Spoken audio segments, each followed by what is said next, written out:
Welcome to Business Coaching Secrets with Karl Bryan. If you want to attract new high-end coaching clients, fill live events, and build a wildly profitable coaching practice where business owners pay, stay, and refer, you've come to the right place. In this podcast, Karl provides his keys to the kingdom for finding and signing high-paying clients and building the coaching business of your dreams. Here we go. Ladies and gentlemen, boys and girls, coaches around the world, welcome to another episode of Business Coaching Secrets. It's your boy Road Dog with none other than the man, the myth, the man who didn't retire and come out of retirement because he will never retire. No, he's not a prima donna. His name is Karl Bryan. Shoots, welcome to the show. Yo, yo, yo. How you doing, Road Dog? Tom Brady is back. There Yes. you go. My boy. Yeah, you know what? I'm just so thankful that you're not as attention-seeking as Tom Brady, that you would not just tease the business coaching community by saying, I'm retiring, and then 2 weeks later you come out of retirement. So there you are, bud. There you go. That's one thing you have on Tom Brady. That's probably the only thing you have on Tom Brady. But, you know. That would be about the only thing. That would be it, Shoots. But like I would even say he is the only person on the planet that rivals your chiclets. Like, that is probably You think? Dang. Listen, there you go. You've got $1 million smile, and you know what? I don't care what anybody else, especially Adrian, has to say about it. I love your smile. Okay, bud? So you just take that. Anyways, a compliment, ladies and gentlemen. That might have been a compliment you just heard. No, don't worry. I'll make up for it later. Have no fear. I'm still going to rattle your cage as best as I can later, bud. So all good. Listen, you and I were just having a conversation before even the pre-show began. It was like the Road Dog and KD show before the pre-show, before the big show. This is like, how many more shows do we need to have here? We were talking about success and elevation into new levels of success and all that sort of stuff. There's actually a question that came in that's very similar to that, and I'd like to start on that tone if I may. And it's the coach. Somebody wrote in here and said, look, I've always coached smaller businesses, which, as you and I both know, that's sort of a great starting point, but just landed a whale last week doing 25 million. So well done. Congratulations, by the way. But yeah, that can be a bit intimidating. And so the question is, do I use a different approach? Like, do you have any tips for somebody who's traditionally just worked with smaller businesses and now all of a sudden, boom, lands a whale at 25 mil and is probably feeling, a little bit of the, what do they call it? The alter ego sort of thing, right? The, what's the word I'm looking for? What is it? What am I looking for, bud? Help me out. I don't know. You going Sigmund Freud on us here? Is that what's going on? No. You know, when you feel out of your depth. Imposter syndrome. That's the imposter syndrome. Thank you. Holy smokes. You almost left me hanging there. Anyways, what do you recommend to somebody now coaching a big dog versus just a small traditional type business? What did you say? How much was it? 25 million? 25 mil. Yeah. Okay. So look, this is not, when you go from small to big, understand that 96% of businesses don't make it to $1 million. That's gross revenues. That's not profit. That might surprise some of you, but when you meet a coach who says he's going to 10 million, 25, $100 million companies only, that's fine. But do understand you're going to a 0.00001% of the population, if that. And then if you were to have a different conversation with me and talk about scale, I would say that if you're only going to go to 10 to 25 million plus companies, you're never going to scale that business given the small audience. And that's slight exaggeration, but I'd be pretty close. If you want to scale a coaching business, you want to go after the little guys. And I just say that as a pre-frame, that just because you landed a 25 schmil client, which is awesome, I don't know, do you want to stay, do you only want to do that? That's a question I can't answer. You'd have to. But look, the difference between small and large is really, I guess, the game that I'd call it human capital. Your greatest successes will always come through other people. Said that many a times, and I'll say it many more times in your future. And that's big, like big or small, right? Most people don't get it. And you can't work your way from a 1 million to $100 million company, right? The only way that you do it is through leverage. And that's for Road Dog, and that's for me, and that's for you, and that's for this specific client. And that's for, Coca-Cola back in the day, and any other large company you want to talk about human. You can't work your way. You can only leverage your way to those types of numbers, right?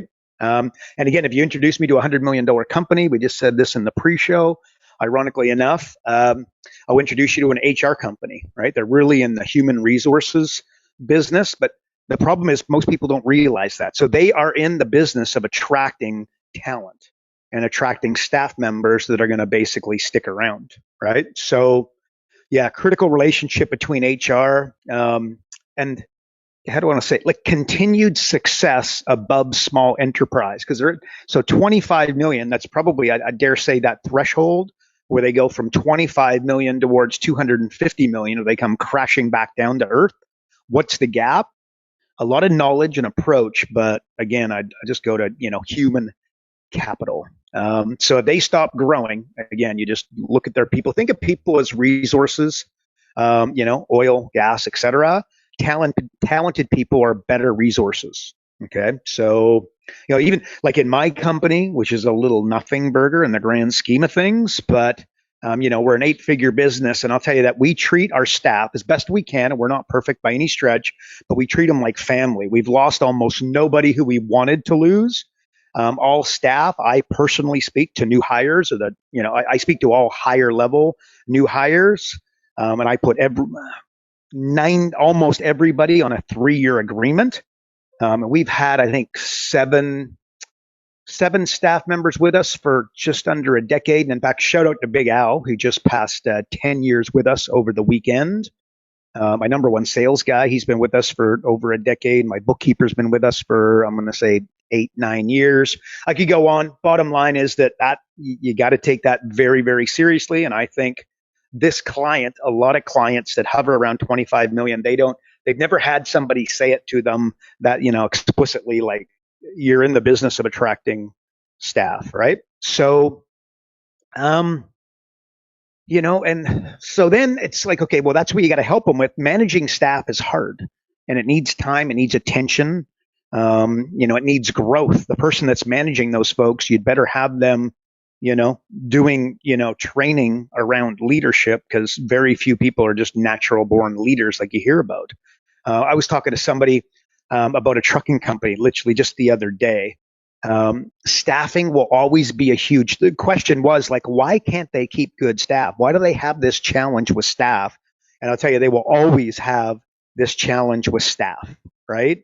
Why? Just the quality of the people that you're going to attract is just going to be a lower level. Would you want to drive a truck for the rest of your life? You know what I mean? Or day in, day out, 5 to 7 days a week, be away from your family and in a truck. If you're in a truck, I got to tell you, bad news, you're probably going to be solo. So maybe would this work? Let's think about incentives. Like, how could you do it in an industry that's really difficult to grow in that space? And it's like, place a plaque on the wall for the drivers, and then duplicate that same plaque that they can take home, and then put the plaque on the office wall with the number of miles that they've driven and deliveries that they've made. I've given this example in the past, but I just happened to be speaking to somebody on the weekend, top of mind, super, like they hit 100,000 miles, boom, plaque. They hit 1,000 deliveries, boom, plaque. They hit 250,000 miles, 500,000 miles. They hit 1 million miles. They get a party, right? Do you think they would start taking pride in accomplishing those milestones and brag about it a little bit, right?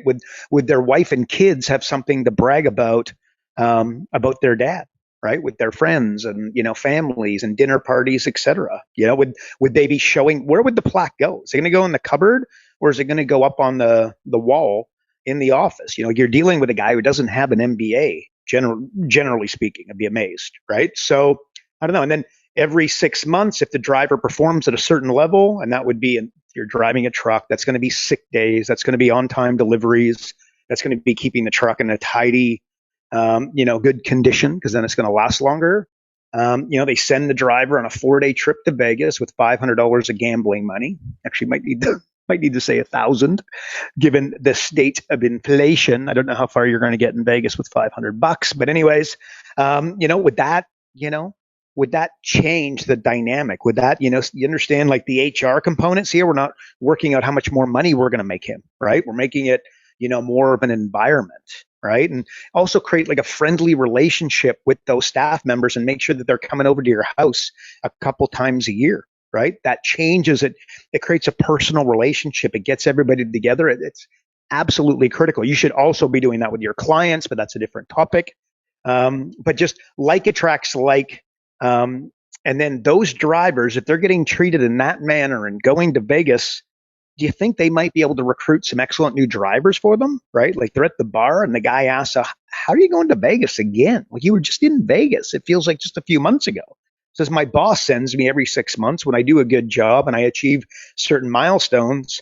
That's what he does. All right. Like, what do you think the guy like attract like? So the guy that's sitting across from him probably isn't an MBA. That's on average. He would probably be the kind of guy that thinks, you know what, driving a truck wouldn't be that bad. Right. So, and the guy's thinking, my boss hasn't done this. I worked with a guy for the last 6 years, lifting heavy stuff, wrecking my back.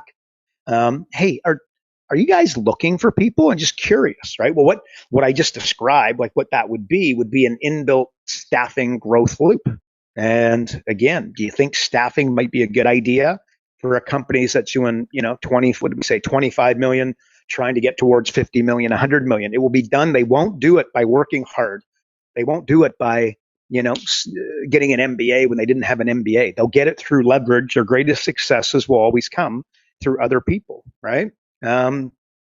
So, and by the way, when I refer, like Road Dog and I are working in the same place, what we do, there's an inbuilt holding one another accountable, right? So again, you tell me in that environment, that's a good thing, right? Like, and somebody like think of a moving company, a trucking company, a construction company, which is very popular, a roofing company, a concrete business where staffing is always going to be tough, right?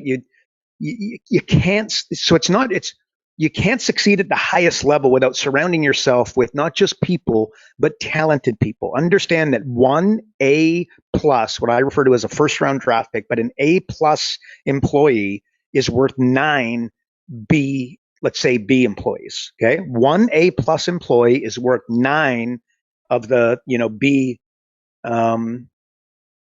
beast. I don't know. If I should, like whatever. My daughter's in grade school. I'm thinking A, B's, and C's right now, right? So, bottom line, this company, I'd be helping them with recruiting, training, and development, and I'd be helping them do it in a serious and very real and tangible way. This is more strategic. I wouldn't necessarily do this on day one, but certainly you got to know where you're going. I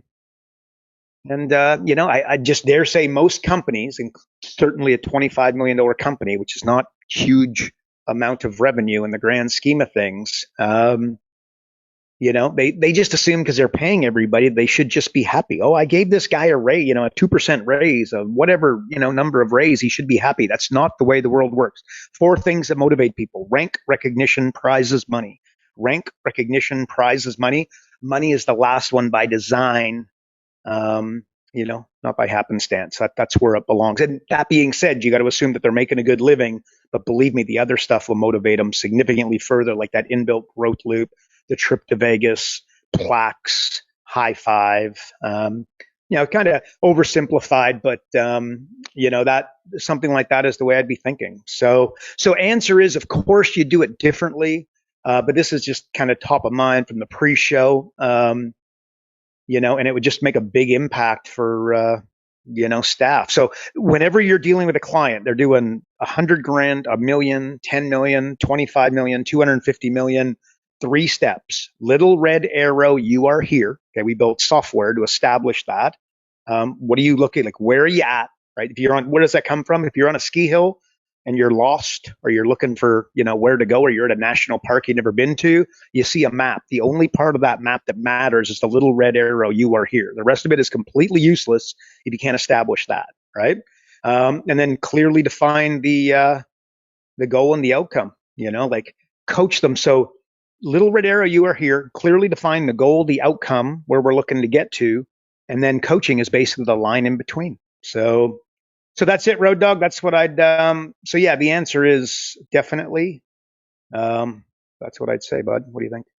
Well, the one thing I do want to add to that real quick is I talked about imposter syndrome before, and as much as no matter what, I think it's just moving commas around, right? Like I think I just want to just touch on that point real quick is it doesn't matter what the numbers are. The numbers are just the numbers. It's the formulas behind the numbers that move things. So it's no different than when I was managing ad accounts at $30 a day, and then now upwards of $10,000 a day per client. Like it's just, was it intimidating when I went from 30 to 100 to 1,000 to 10? Of course, but the fundamentals don't change, right? Yeah. And I think that's an important thing there too. Like, you know what I mean? Like if you're looking at the financial statements, if you're looking at the way that you coach, that doesn't change because of the number that they make.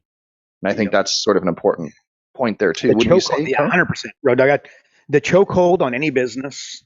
I believe this is straight out of Tony Robbins' mouth, but the chokehold on any business that's yours, mine, Coke, Pepsi, Ford, Louis Vuitton, Ferrari, whatever, Rolex, is basically, it's the chokehold.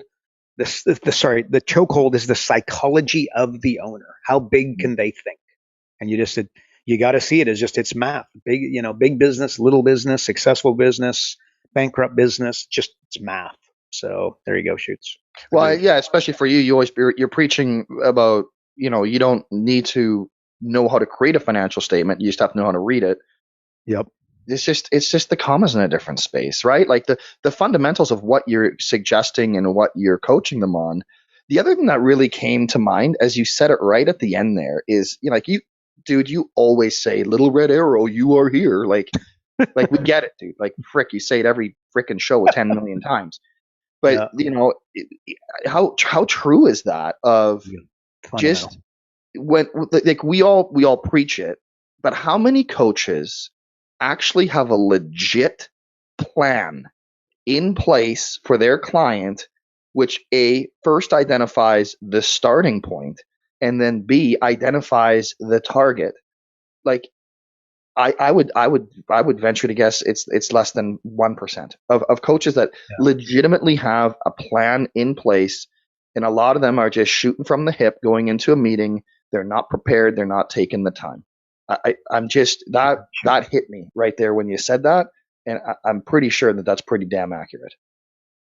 100. And by the way, this is why we just created the coaching portal, which I was just playing with the staging.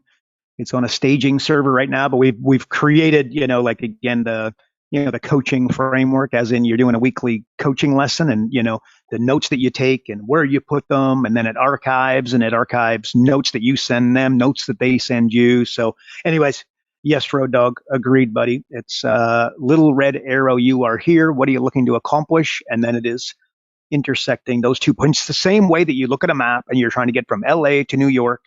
You draw a straight line, right? You just follow the highways. But the problem is, along the way, what are the chances of there not being a car accident, not being a storm, not having, a roadblock or road construction? You're going to have to be flexible, but you're dogmatic with the destination, but you're flexible on the way. And hence we're a coach. So what happens is they hit a car accident and they end up going towards Arizona.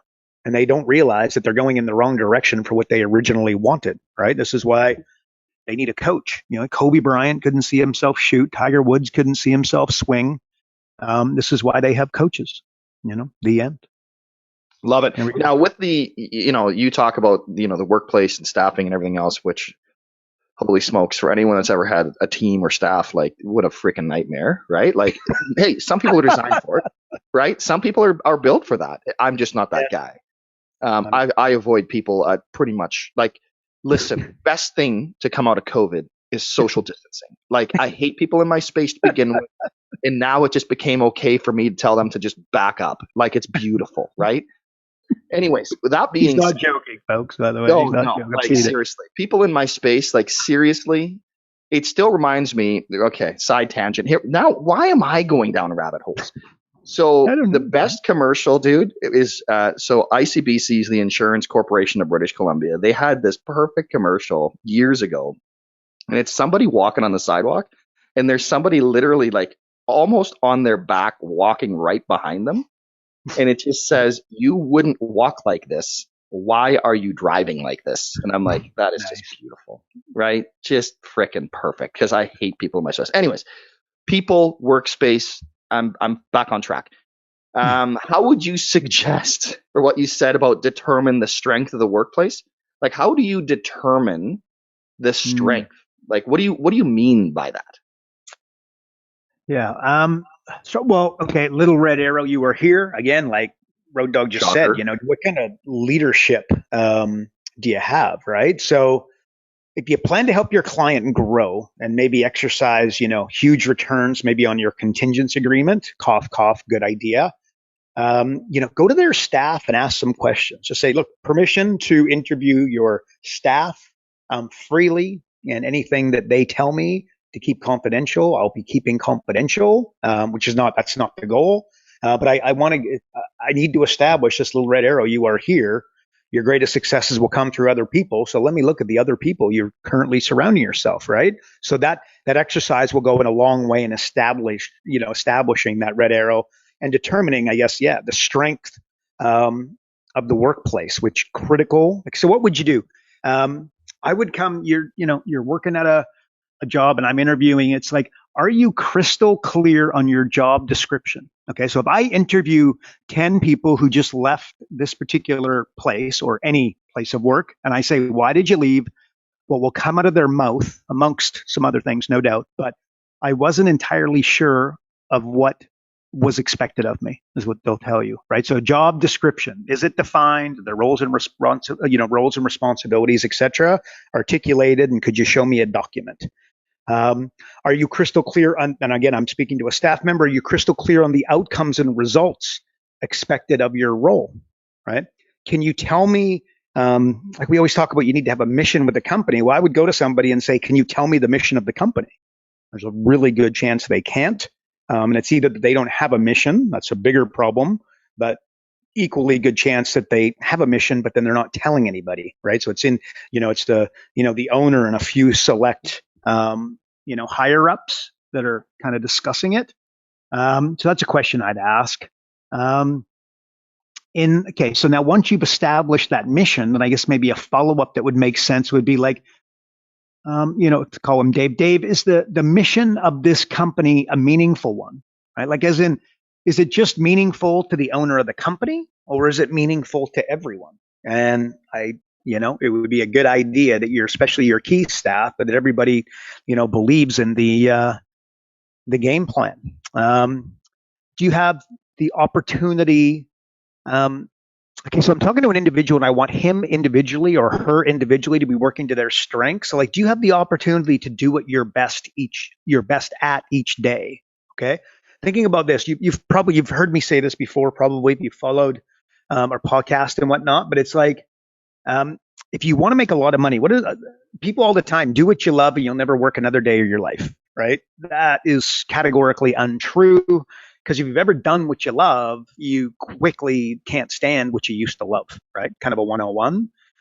So therefore, what you really, I'll assume that your goal is to crush it. And the goal is to take this company from a 25 million to, what do we say, 50, 100, 250 million. You want your best people doing what they're good at and then staying out of the way. Like what Road Dog just said, look, you don't want to take Road Dog and put him in a room with 9 other staff members on a daily basis. And by the way, I don't think. And what we need to do is measure that. And by asking him, Road Dog, are you getting the opportunity to do your best each day? If he says no, because he has to, he wants the social distance and these guys want to come up and, give him a bear hug in this, meeting, whatever, bad example, you get the idea. Need to be doing your best each day and they need to have the ability to do so. Like, what about praise? Rank recognition, prizes money. Rank, that's, hopefully, senior, senior consultant, senior constable, senior this, senior that. But more rank recognition. Have you been given a pat on the back over the last, let's say, week? Certainly, if they say no to that, then in the last month. But have you been praised for doing good work, or something you've done by a superior? And the answer to that's probably going to be no. Do you have, like, what else? Do you, like, okay, I was talking to somebody and like they had this old ratty tat laptop, right? Like, do you have the tools, the materials, and the equipment to do your work in an effective manner? Okay, well, what do you think's going to happen if you take a hockey player who's unreal and you put him in skates that aren't sharpened?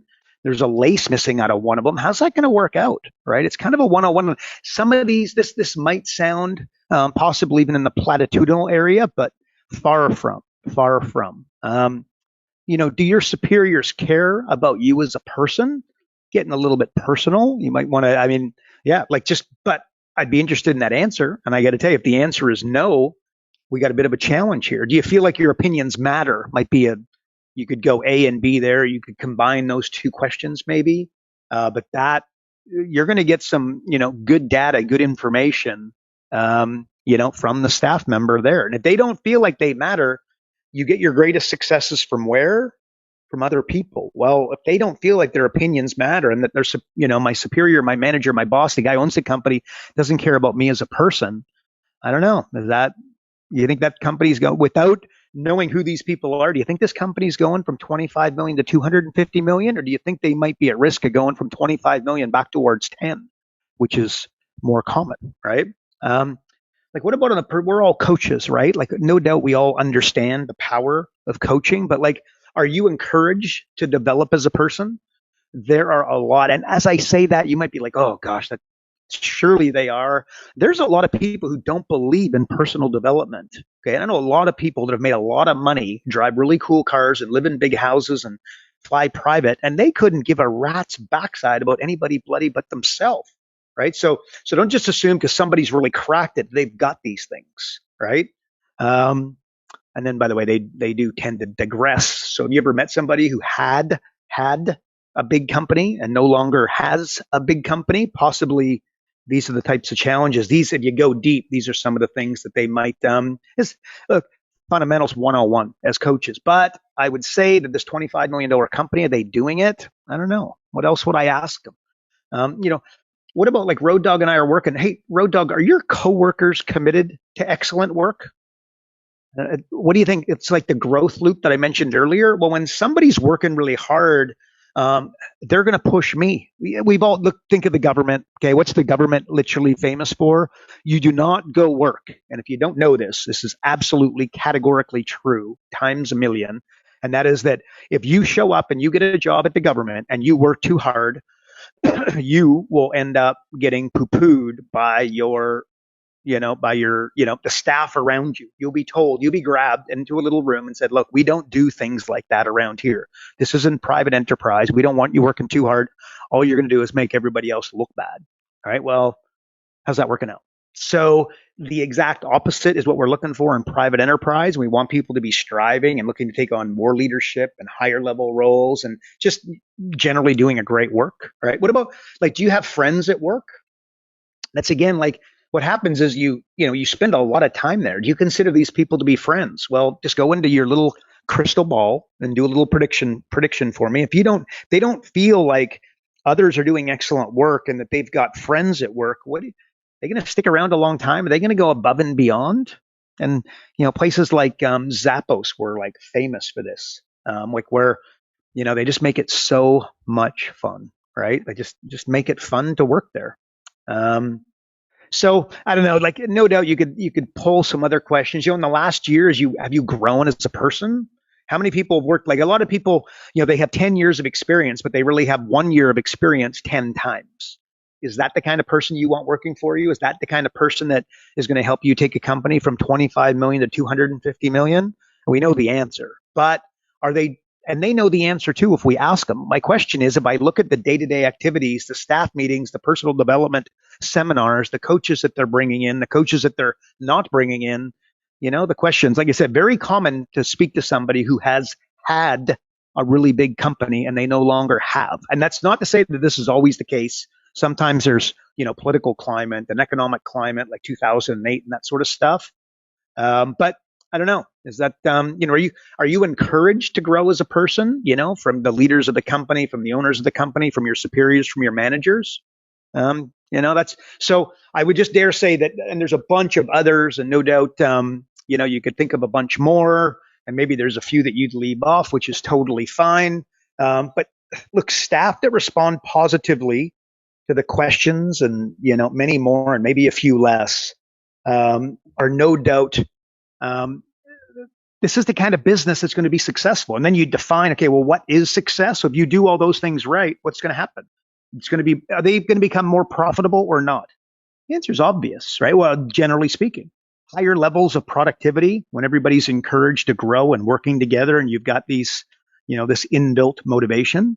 Staff retention. Do people want to leave when they feel comfortable in their work? Rank recognition, prizes, and money, all those four getting looked after. Customer satisfaction. Zappos was famous for not just a good, what do you call it, like staffing environment, but for their customers getting like unbelievable people jumping in a car and driving 3 hours to drop off a pair of shoes. And then the owners of the company giving them a high five when they got back. In Las Vegas, there's stories of, it was Steve Wynn, one of the bus boys. He drove to California to pick up some medication for an elderly gentleman staying there for his to manage his diabetes or his blood pressure or something like that, right? And he gives him a high five. You're not going to do that if you're not feeling really motivated, by your company. And then Road Dog, what I'd also go into is I'm kind of like force multiplier, like because you're going to go there again. You're not going to go from 1 to 10 million, 10 to 100, and 100 to a billion without leverage. That's the way it works. You don't work harder and then magically go from 1 to 10 million, 10 to 100 million. You do it through leverage. So what little hinges are going to swing big doors? Like, if you ever tried to twist a screwdriver with a bare hand and then somebody gives you a screwdriver, that's a force multiplier. Right? Or you ever tried to rip a sheet of paper like perfectly in half, and then given a pair of scissors, right? Like the scissors are a force multiplier. A bottle opener for a beer, maybe. Road Dog and I like to have a beer, right? So a bottle opener, I could use Road Dog's eye, which he does once in a while. But here's a bottle opener on the bottom of my flip flop, and let's rock and roll, right? Like a ramp for wheelchairs or a forklift. That lifts packets in the, what am I trying to say? Like in the warehouse, a front end loader and a construction site. So all of those are, look, a screwdriver is a force multiplier. Okay. So I go force multiplier. You're thinking, what is it? Well, in business, what is it? It was Amazon user generated testimonials and reviews through the roof, right? Through the roof. You go to pick a particular book, Think and Grow Rich. And then there's like 5 books below that says, people that bought that book also like this. Boom, force multiplier. An online calendar. Somebody wants to make an appointment. You send them your online calendar. Saves an enormous amount of time, focus, energy, etc. CRM for automated emails. Personal development. Remember, the chokehold of any business is what? The psychology of the owner. So, basically, personal development is, I believe, to be absolutely a force multiplier. For me, business knowledge, like educating business owners, that's a killer force multiplier that I've used for years and years and years and years. Very seldom have I ever taken on a client in the last close to 2 decades that hadn't been educated by me before working with my company, right? So again, I think that's absolutely a force multiplier. Education and knowledge around accounting principles.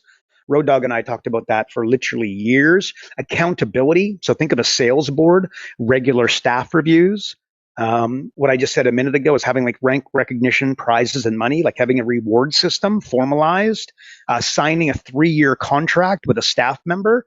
I have found that within like raises built in. If you're with us in year 2, you're with us in year 3. I've already got the raises built in, right? I sign them to work and they don't sign it. They don't start, right? I sign it. They sign it. We're off to the races. In fact, there's a legendary story, force multiplier. Rockefeller, somebody came to him, a young guy, wanted money for a startup, right? Rockefeller, he declined because he thought they were better mentors and investors for him. But he said, look, I'm going to do something better. The guy's like, what? He goes, I'm going to walk you through the New York Stock Exchange up and back. And by association, people are going to take an enormous amount of interest. So you be ready with your elevator pitch and you be ready to accept some money. Did exactly that.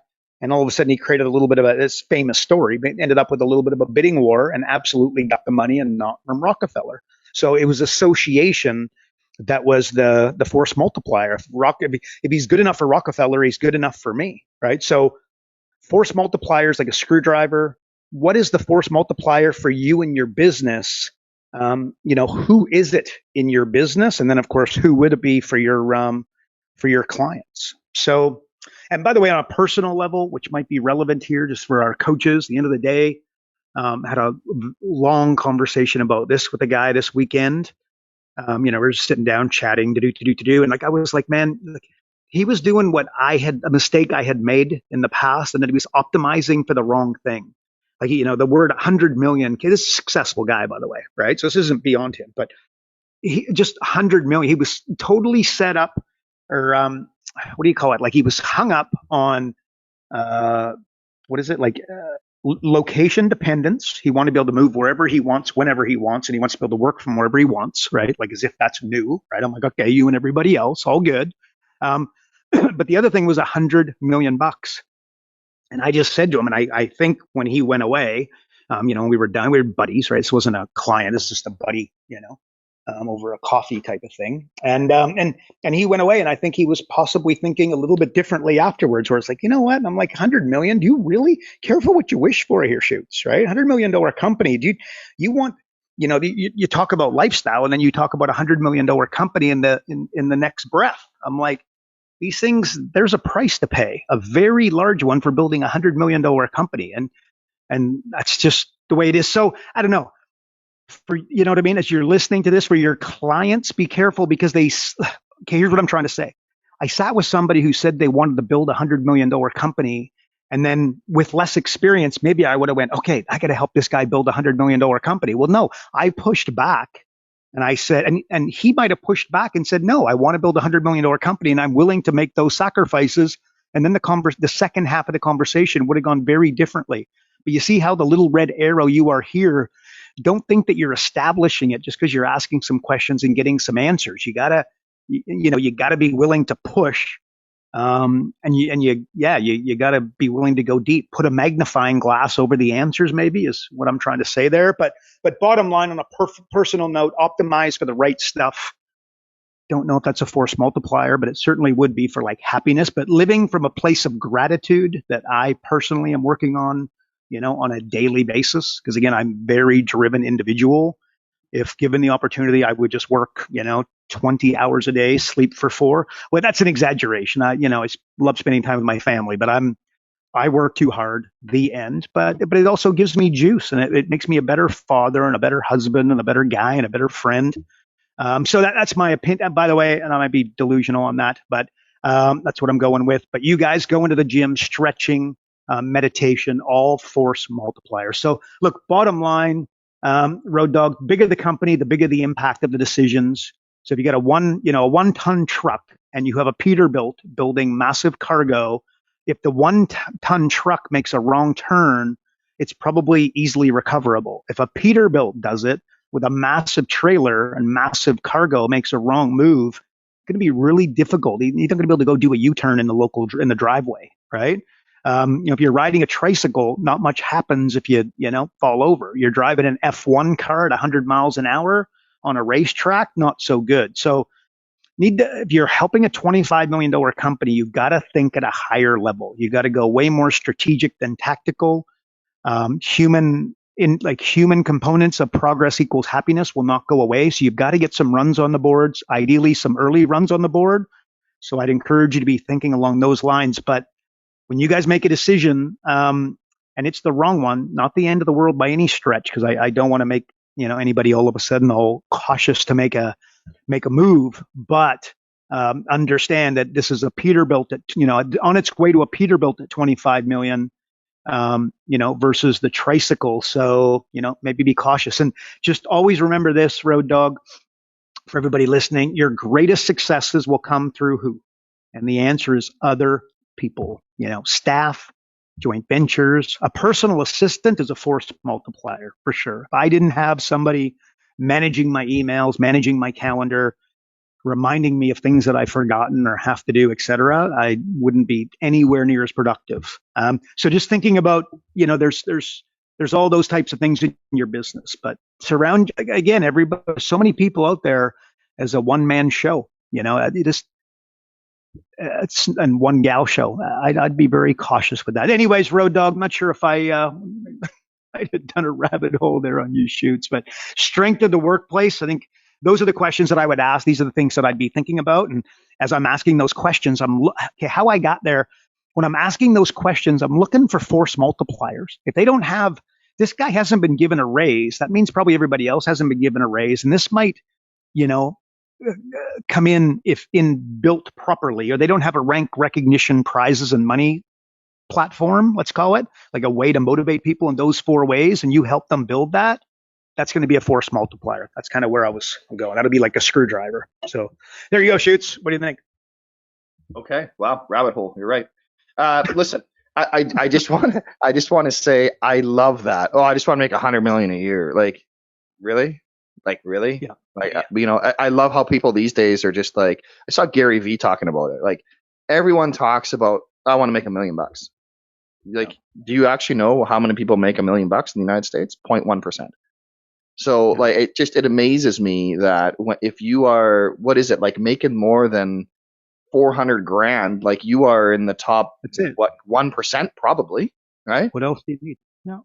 Like, it's And just, then you go above that, Road Dog, right? It's more staff, it's more headaches, it's more logistics, it's more meetings, it's more staff meetings, it's more payrolls bigger, there's more risk.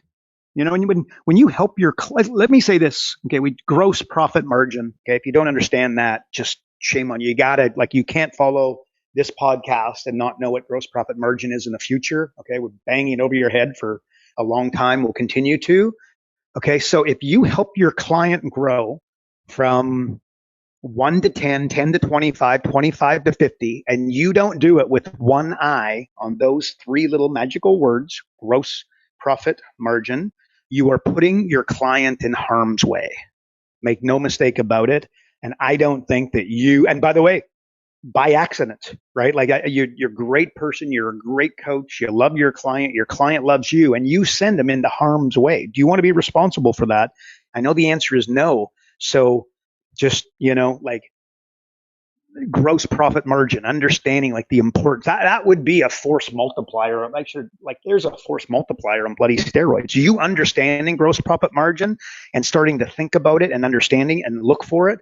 And just understanding it and understanding how to deploy it with your clients is like force multiplier on bloody steroids. And by the way, if you've got contingency agreements in place, and that would be a good idea, and our software, cough, cough, cough, works out the contingency agreement for you. But that, this is something that I would be thinking about all day long, twice on Sunday, most definitely, Shoots. Never missing an opportunity to plug your products, my friends. Not once. That's twice, but who's counting? Listen, I gotta say though, it is the $1 million thing is just like it's a cultural thing, just like the whole, do what you love and just follow your passion. I sent you that Simon Sinek video. Hey, what do you? And I love his response, basically saying that that's a bunch of BS. That passion is the result. It's not the thing that you start with. It is the result. I was like, whoa, what a very different perspective. So I thought that was pretty darn cool. I'm not sure. Did you get a chance to see that? I did, Shoot. So but I did amongst multiple others, but I want to make sure you define. So what is Simon saying? He's saying that at the end, passion is the end. Listen, did you just say what Simon says? Are we playing Simon Says? So right? This is where touch your head. It's a slippery slope that we're going down right now. So Simon Sinek said that passion is the byproduct. It is the result. It is not the thing that you start with. It is what you finish with. Yeah, that is contrarian on steroids, folks. So think about it. And by the way, so Road Dog, somebody might be listening to this, and you might say Simon Sinek and therefore Road Dog and me are wrong. And by the way, I would say, okay. And I would say, like, show us, because you might think that they're starting with passion. But I think I said it earlier, right? Do what you love is a really good way to stop doing stop loving what you're doing. Right. I used to own a hockey rink, by the way. Right. Nobody loves hockey as much as me. I got to tell you, I wanted to take my skates and light them on fire on many a Tuesday night. Okay. So actually, by the way, Road Dog, tonight I'm going to play hockey with a few boys, and I'm playing goal. I got a bit of a sciatic nerve, although I've been going to the gym like a madman, loving it. I've kind of forgone the sciatic nerve. Just going to the fact that it took you this long in your career to figure out that you in fact are a goalie, because goalies are just different, right? Talking to their posts, like that's the type of guy that you are. Shoots like you just got to. I'm so glad you finally discovered who you are. It's wonderful. I'm so happy to hear it. I was a goalie when I was a kid, so I did there's a goalpost. There's a couple other things I really quickly wanted to touch on, because I know we're up against the clock here. But you mentioned Zappos. I'm sure you went to Tony's Business Mastery, all that sort of stuff. He always talks about Tony Hsieh's pizza story, where Tony Hsieh was at a party in San Diego or something, and they were out sort of wherever, and it was impossible. Nobody was going to deliver. And then he overheard somebody say, "Oh, I'm going to call my Zappos guy." And he was like, "Oh, I can't wait to see where this goes." So they just think of that. They had such a relationship, Zappos, their agents, their reps, whatever they are, with their clients, that this guy, it's like they can do anything. Like that's the attitude, the mentality that these people had with their clients, that my Zappos guy is just going to get it done. Like that's incredible. Yeah. Right. And they were empowered to do that. He would have gotten, he was celebrated for doing something so ridiculous. And look at the story. You're talking about it. Tony Robbins is talking about it. And if somebody called and I mean, again, let's get a little bit realistic here, but if somebody's calling your client's $25 million company, the theme of the day, and asked for a pizza, again, would that have happened? The answer is going to be a no. And would he be empowered to do something outside the box like that? And that might be a fabulous idea. Understand Zappos is, multi-billion-dollar company. They didn't start there, but that happened early.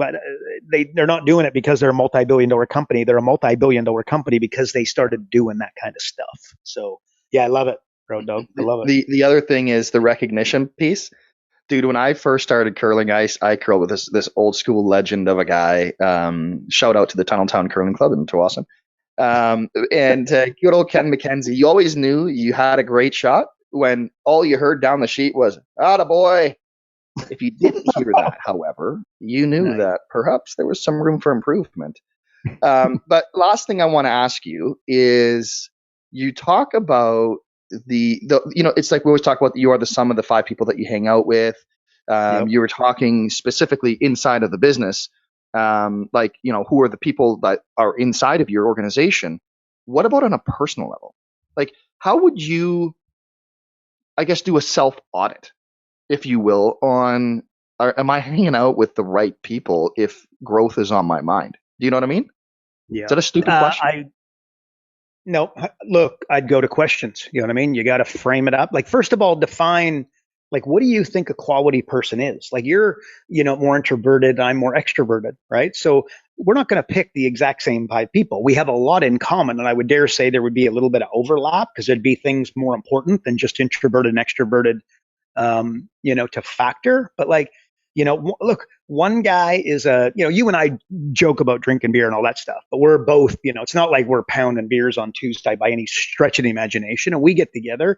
It's a Saturday night. It's, we have 4 pops and we drink, you know what I mean? Again, we don't drink enough that we couldn't drive, type of thing. Right. And it's over a number of hours because we're having laughs and giggles and watching TV. But you know what I mean? Like, so clearly define, little red arrow, you are here, Road Dog, right? Like, what kind of person are you? Where are you going? And you might just be, you might have, look, if I've got a newborn, a 2-year-old and a 4-year-old, there's a pretty good chance that I've got to choose, in this season of my life, I've got to choose some different people, than I'm going to once I've, my kids are in college. And that's not to say that I can't hang out with somebody whose kids are in college because I got a newborn, but no doubt you could see how assessing my little red arrow, you are here, looking at what am I looking to accomplish? You and I are looking to be, high performing entrepreneurs, and that's not going to change anytime soon, no matter what. It's not like, we buy an airplane and we stop, or we do whatever and then we stop. That's not you know what I mean? It's not happening. So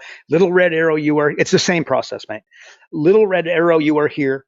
And then it's, what are we looking to accomplish? And then it's the line in between the two, bingo, bango, bongo. And how do you get there? By asking questions. Like I asked them earlier, like, you crystal clear on, what the results expected of your role in the company. What did I say? The mission of the company. Is the mission a meaningful one, right? Like, again, if somebody, if somebody does, ironically, maybe this could go against, my daily emails and the way I like to joke around. But if someone's in my life and they drink too much, and certainly somebody touches the little stuff we'll call drugs, I got exactly zero time for that.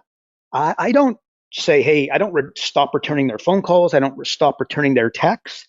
I absolutely water down my relationship with that individual because they're not on the same path as I am. And when I go out with Road Dog and we stop at 4 and somebody else is moving towards 14, there's a conflict there, right? So I gotta define what it is that I'm trying to, what do these people look like for me? I don't, Road Dog, you following? You picking up what I'm putting down? What do you think? We saw that guy at the pub watching the Super Bowl. So Did we saw that guy? He would not be. Nearly put him in a headlock. He would be anywhere near us. I forgot about him. I don't know how. That dude was a legend. Like, anyways. So there you go. Anyways. Okay. Well, there you go. Like, it is interesting, right? That's all. It's almost like a self audit, because if at the end of the day you got to be around other growth minded people if you want to grow. Like, that's just the long and short of it, right? But Road Dog, again, you got to little redder, because some people don't want to grow. We know that guy, you know what I mean? He's probably not looking to grow right now. What he'd probably do pretty well to hit AA is my guess, and go hang out with some people that have been there, done that, had a drinking problem, and then stopped, and they support one another. Like, that probably is what, very different. This guy growing a successful business. I don't know. And by the way, that could be exactly what he needs, and could be, get him out of whatever that was he was going through. But I dare say not. So, and stay tuned in the next episode, ladies and gentlemen, where Karl will be donating $100 to Operation Underground Railroad every time he says, "Little red arrow, you are here." I think that would be beautiful. You'd be like, dude, if we did that over a year, like, you're broke. You're found like bankruptcy. It's amazing. All right, close us out, my friend. What's one thing that people can implement today in their coaching business? What's one thing? You know what I'm going to say? You know how I mentioned, like, you got a 1-ton truck and then you got a Peterbilt. And when you make a decision for the 1-ton truck and you make a decision for the Peterbilt, very different, like you can do a U-turn in the driveway for the 1-ton, and the Peterbilt isn't going to quite have that same privilege, right? So when you're looking, maybe what we were just describing is, like, we're, you know what I mean? Like, you're trying to create a big life, big revenues for your clients. I dare say that you got to, those Road Dog mentioned, like, the 5 people I'm hanging out with, because you've got people in your circle that you should water down that relationship a little bit, but they might be related to you. They might be high school friends. They might just be this Friday group that you've been doing for ages, so you just keep doing it. I'm going to say that, it's got to take on more meaning than that. If you've got Peterbilt type goals, a big truck, okay, you gotta, you gotta strategically make that decision, because you're not making it for you. You're making it could be a generational decision for your kids and for your grandkids. And don't think for a second a small little decision. What did Mother Teresa, I believe, said? Never underestimate the impact that one person's love can have on the world. I remember reading that and I was just like, and I'm probably making a meal of it, but that's absolutely the premise. It's like, one decision in your life, don't underestimate what kind of impact that can have. Again, Peterbilt, here's another metaphor you probably heard, but you jump in a plane and you're going to New York, right? Well, you got to go to the bathroom and your co-pilot accidentally takes you off route by 2%, right? You were going, what did I say, New York to LA or LA to New York, whatever, that semi-straight line. Well, with a 2%, you know what I mean, deviation, where do you end up on the other side of the country? And I'm going to tell you, you're going to end up in the West Indies, in the Caribbean, You're not going to be anywhere near New York if you're going LA to New York, right? So that's you get a small little decision can make a massive impact, and it can happen too early. And the 5 people you hang out with, if you're a coach and you've been hanging around this world, forget Road Dogg and I, just this world at all, you know that those people you spend time with have a massive impact. But see, not on you. The Peterbilt metaphor is that it's your kids, it's your friends, it's your husband, it's your wife, it's your sister, your auntie, your mom, your dad. It's your entire family, it's your entire circle. So, get some cojones and make a hard decision. And then how do you get there? Ask yourself some questions. What do you define what you're looking to accomplish? I gave you some questions for a $25 million company. You give me some questions for you and where you're looking to get to. And if you don't like the answers, not a massive change, make a small change, and you could very positively impact a lot of people. But don't do it for you, do it for others, and then it's going to have significantly better chance of getting done. So that's what I'm going to say, Shoots. What do you think? All right. So the funny thing is, for those of you that are listening to the podcast, we do have our insiders, which I'm going to talk about in a second. You know how hard it was for me not to create a poll for them right here? And the poll question was going to be, if Karl was driving a Peterbilt, would he reach the pedals? Like, because if you talk about it, and I'm like, I just don't think that you could reach those pedals. Like, it's... All right, everybody. Thanks for tuning in to another episode of Business Coaching Secrets with the Peterbilt driver himself, King Karl. And if you're not on the inside and getting access to the pre-show, there you are, folks. This is it. Or you aren't getting Karl's daily emails.